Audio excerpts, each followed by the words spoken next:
ओम नमः शिवाय। हर हर महादेव शंभू। हर हर महादेव। जय माता दी। गुप्त नवरात्रि के महान पर्व पे एक और खास जानकारी आपके साथ शेयर करने के लिए हम लोग उपस्थित हुए हैं कि जहां महाविद्याओं का ज्ञान सभी देते हैं, माँ काली, माँ तारा, माँ षोडशी, माँ भुवनेश्वरी, माँ छिन्नमस्ता, माँ त्रिपुर भैरवी, माँ धूमावती, माँ बगलामुखी, माँ मातंगी, माँ कमला, वहीं भगवान शंकर भी भैरव के रूप में जो है उपस्थित रहते हैं, जिनकी ये महाशक्तियां हैं। लेकिन उनके जो 10 भैरव हैं, उनके नाम जो हैं वो कुछ भिन्नता भी उनमें कई बार मिलती है, जैसे 2-3 अलग अलग नाम भी है। लेकिन मैं बिल्कुल सिंप्लीफाई नाम आपके साथ शेयर करने की कोशिश करूंगा कि आपको याद रहे, जैसे कनेक्ट हम लोग करते हैं इजीली, कि आपको याद रहे। शिव शक्तम चैनल पे आप लोग का हार्दिक स्वागत है। और भी बहुत सारी जो चर्चाएं हैं महाविद्याओं से जुड़ी वो चैनल पे चल रही हैं। चैनल को सब्सक्राइब करके आप उनका भी लाभ ले सकते हैं। लेकिन आज बात करें कि बहुत जगह जब हम लोग महाविद्या की साधना करते हैं तो कहते हैं कि उनके भैरवों की साधना भी साथ में ज़रूरी है, कि वो कृपा रूप में आपकी सुरक्षा करते हैं, जो अच्छे लोग हैं। आप कुछ लोगों का एक दूसरा मत भी है कि अगर कोई 10 महाविद्याओं की शक्तियों का गलत चीज़ों के लिए प्रयोग कर रहा तो यही भैरव जो है वो उनको दंडित भी करते हैं। और वो 10 नाम मैं आपको बिल्कुल इजी सिंपलीफाई कनेक्ट करने वाले, इसमें थोड़ी भिन्नता हो सकती है, किसी को शायद लगे कि नहीं इनका और भी बड़ा डिटेल्ड नाम है। मैं इसलिए नहीं दे रहा कि वो सबको याद नहीं होते। कई बार तो थोड़ा लगता है कि भैया अभी महाविद्याओं के बारे में ही सीख रहे थे, वही नहीं याद कर पा रहे अच्छे से।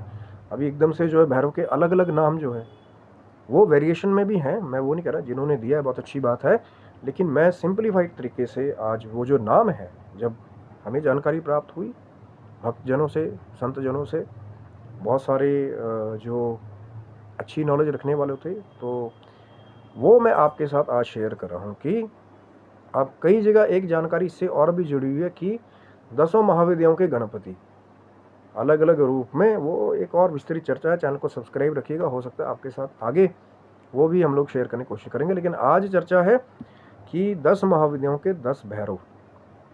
पहली जो महाविद्या है, माँ काली के भैरव जो है वो महाकाल कहे जाते हैं। महाकाल उज्जैन वाला स्वरूप वही है महाराज महाकाल का। तो महाकाल की शक्ति ही महाकाली जो महाविद्या है, जो प्रथम महाविद्या है, वो मानी गई है। दूसरे जो क्रम मैं अब वो बता रहा हूँ, जो बहुत सारे प्रचलित क्रम है, आगे पीछे भी क्रम हो सकता है, ये अलग अलग गुरु दीक्षाओं की वजह से इसमें भिन्नता हो सकती है। दूसरे माँ तारा के जो भैरव हैं वो हैं तारक, तारकेश्वर, और भी नाम है, मैंने आपको पहले ही बता दिया, लेकिन मैं आसानी से आप कनेक्ट कर पाएँ कि माँ तारा तो तारक, तारकेश्वर जो है भगवान शिव इस रूप में जो है वो उपस्थित हैं दूसरी महाविद्या के साथ। तो तारकेश्वर या तारक जी की शक्ति कही जाती है माँ तारा। तीसरे माँ त्रिपुर सुंदरी। तो माँ त्रिपुर सुंदरी जिन्हें जो है षोडशी भी कहा जाता है, 16 कला संपन्न। तो इन्हीं से कनेक्ट करते हुए जो षोडेश्वर हैं या षोडेश जो हैं, इस रूप में भगवान शिव जो है भैरव के रूप में विराजमान है। नाम और वेरिएशन में संस्कृत नाम और 2-3 और है, लेकिन मैं ये चाहता हूँ कि पहले सिंपली आपको ये वाले याद हो जाएं कि कनेक्ट कर पाएंगे ना, षोडशी, षोडेश, षोडेश्वर। इसके बाद फिर जो है चौथे जो हमारी महाविद्या है, माँ का ये जो स्वरूप है, जो जैसे अब त्रिपुर सुंदरी थी तो षोडेश है, अब यहाँ माँ का जो भुवनेश्वरी रूप है, तो भगवान शिव जो है वो भुवनेश्वर के रूप में, भैरव के रूप में स्थित है। और भुवनेश्वर जी की शक्ति मानी गई है भुवनेश्वरी, चौथी महाविद्या। पांचवी छिन्नमस्ता महाविद्या। तो भगवान शिव छिन्नमस्तक के रूप में, भैरव के रूप में विराजमान है, और छिन्नमस्तक जी की शक्ति छिन्नमस्तिका महाविद्या जो है वो मानी गई है। छठी महाविद्या त्रिपुर भैरवी, और भी नाम है माँ के बहुत सारे। तो त्रिपुर भैरवी की जो शक्ति हैं, उनके भैरव हैं भैरव रूप में भगवान शिव। तो भैरव की शक्ति है त्रिपुर भैरवी। फिर 7वीं महाविद्या माँ धूमावती महाविद्या जो है, तो धूमवान जो हैं भगवान शिव धूमवान के रूप में, भैरव के रूप में जो है वो स्थित हैं। धूमवान की शक्ति है धूमावती, धूम्रवर्ण। अब मैं ज़्यादा और डिटेल में नहीं जा रहा कि इसका वर्ण कैसा है, पहले सिर्फ नाम जान लीजिए, हो सकता है आगे आपका प्रेम मिलेगा तो डिटेल में फिर वो जो संस्कृत नाम है और या जो वर्ण है या जो इनसे जुड़े हुए जो शक्ति पीठ हैं वो आगे की विस्तृत चर्चा है। लेकिन कम समय में मैं चाहता हूँ कि पहले नाम ही तो पता चले, उसके बाद आगे की चर्चा। चैनल को आप सब्सक्राइब रखिएगा, नित्य प्रति जानकारियाँ चल रही हैं। फिर माँ धूमावती के बाद आ गई प्रचंड शक्ति वाली माँ बगलामुखी। तो माँ बगलामुखी के जो भैरव हैं वो बगलामुख के रूप में भगवान शिव जो है वो विराजमान है, स्थित हैं। अब बगलामुख जी की शक्ति है बगलामुखी। और फिर जो है 9वीं महाविद्या माँ मातंगी महाविद्या। माँ मातंगी महाविद्या के भैरव हैं मातंग रूप में भगवान शिव जी जो वहाँ पे स्थित है। और भगवान शिव जी यानी कि मातंगी की शक्ति है मातंगी महाविद्या। और कमला महाविद्या, तो कमलेश्वर जो हैं वो भगवान शिव के रूप में, भैरव के रूप में स्थित है।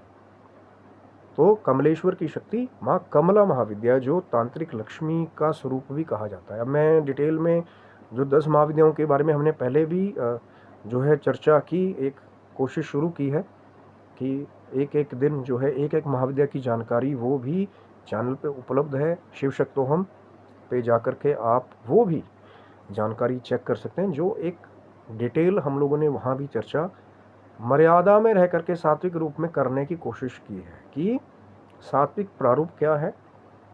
जैसा ज्ञान प्राप्त हुआ मैंने वो आपके साथ शेयर किया।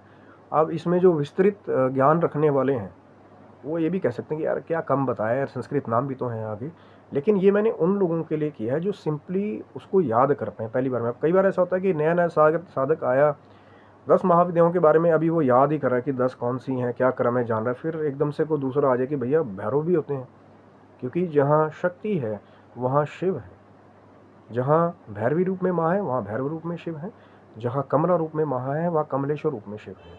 तो ऐसे ही 10 महाविद्याओं के 10 भैरव के रूप में भगवान शिव हमेशा जो है, और जो इनकी शक्ति पीठ भी हैं 10 महाविद्याओं की।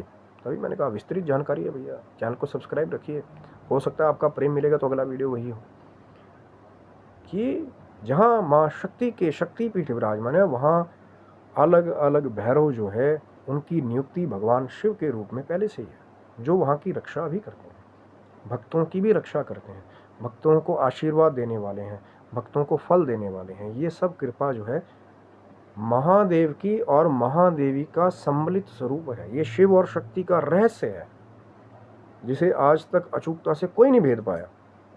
और प्राप्त तभी होता है जब भगवान शिव की माँ जगदम्बा की कृपा होती है, जैसे आपके ऊपर हो गई है। बहुत सिंपलीफाई करके मैंने आपको बताने की कोशिश की है। जानकारियाँ पहले भी बहुत सारे भक्तों ने अपलोड की हैं, उनको भी नमन है। लेकिन कई बार ऐसा होता है कि जो नए साधक हैं, नए बच्चे हैं, इतनी जल्दी वो सब कुछ याद कर पाएँ तो स्टेप बाय स्टेप जाना कई बार जो है वो लाभप्रद होता है। और ये जानकारी कोई कितना ही शेयर करे, लाखों में, हज़ारों में, क्योंकि यही जानकारी जो ऑथेंटिक है ये जब सबके पास आती है, सबकी ड्यूटी लगी है कि कुछ एक सैकड़ों के पास एक जो है जानकारी देने वाला है, फिर दूसरा, तीसरा, ऐसे भगवान शिव की और शक्ति की ये जो रहस्य की जो परंपरा है वो चमत्कारिक रूप से चलती जा रही है। लेकिन मिलेगा तभी, ये ज्ञान तभी मिलता है जब भगवान शिव की माँ जगदम्बा की कृपा हो जाए। तो आज हम लोगों ने कोशिश की कि जो 10 महाविद्याएं हैं उनके भैरव भी होते हैं, उनके नाम ही अभी मैंने सिर्फ आपके साथ शेयर किए हैं। फिर उसके बाद और भी जानकारी, क्या उनके वर्ण है, क्या उनके स्वरूप है, क्या क्या शक्तिपीठ जो है वो उनसे जुड़े हुए हैं। तो आगे भी कोशिश जारी है, चैनल को आप लोग सब्सक्राइब रखिएगा, क्योंकि जब तक ये महापर्व जो है गुप्त नवरात्रि का चल रहा है तब तक हमारी कोशिश है कि कोई भी जानकारी जितनी भी अपनी अल्प बुद्धि के द्वारा हम आप लोगों तक ले करके जो है आ सकते हैं, वो प्रयास तो अभी भी जारी है। लेकिन जब आपका प्रेम मिलता है, आपका ऊर्जा का वो जो स्रोत है वो हमें मिलता है, तो चैनल पे और मेहनत करने की कोशिशें शुरू हो जाती है कि और अच्छी जानकारी आप लोगों के लिए ढूंढ के लानी है, उसको और रिफ़ाइन करना है और कैसे उसको और सिंप्लीफाई कर सकते हैं।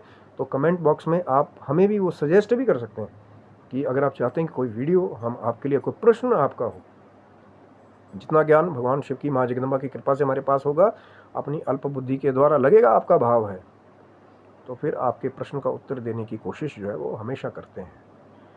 तो ये था आज का ज्ञान कि जहाँ 10 महाविद्याएं हैं वहाँ 10 महाविद्याओं के 10 भैरव भी हैं, जहाँ थोड़ी वेरिएशन और भी है नाम की। उसके लिए भी जो है चैनल को सब्सक्राइब रखिए, हो सकता है कृपा होगी भगवान शिव की माँ जगदम्बा की तो और विस्तृत चर्चा लेकर के आपके समक्ष जो है वो उपस्थित और प्रस्तुत होने की हम लोग जो है वो कोशिश करते रहेंगे। तब तक के लिए आप सभी स्वस्थ रहें, मस्त रहें। भगवान शिव की माँ जगदम्बा की कृपा आपके समस्त परिवार के ऊपर बनी रहे और ये जो गुप्त नवरात्रि का महापर्व है वो ढेर सारी खुशियाँ, ढेर सारी मुस्कुराहटें आपके चेहरों पर लेकर के आती रहें। तब तक सभी बंधुओं को हर हर महादेव शंभु। जय माता दी आप सब।